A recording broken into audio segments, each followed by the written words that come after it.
Hoje eu vou mostrar-vos como fazer ponche de Natal refrescante. É super fácil.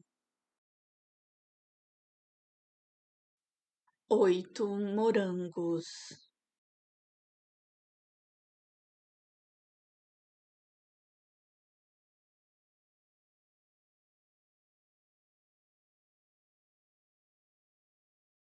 12 uvas roxas sem sementes,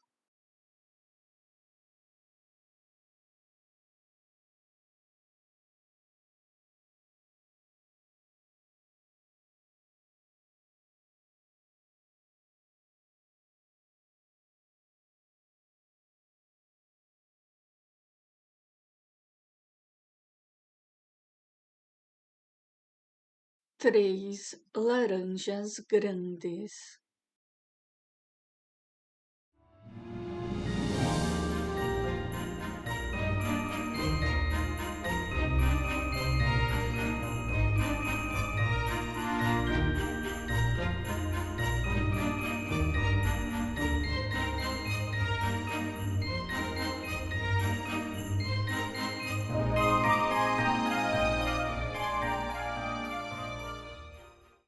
meia maçã,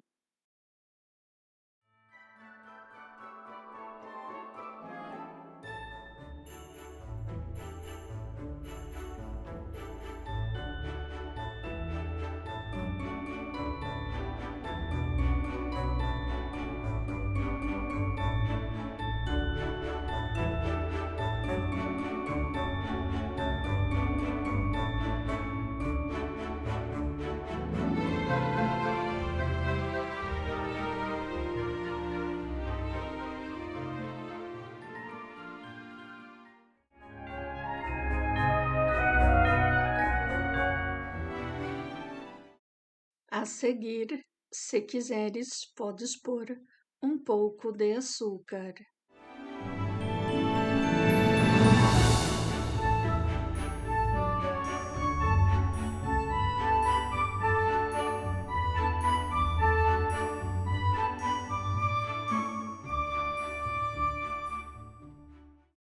Levas ao frio por no mínimo 2 horas. 500 mililitros de refrigerante sabor limão bem gelado. Acrescentas o refrigerante sabor limão na hora de servir o ponche de Natal. Esta receita rende 4 copos de 200 mililitros. Serves o ponche bem frio. Se gostas desta receita, não te esqueças de inscrever-te no canal. Até a próxima!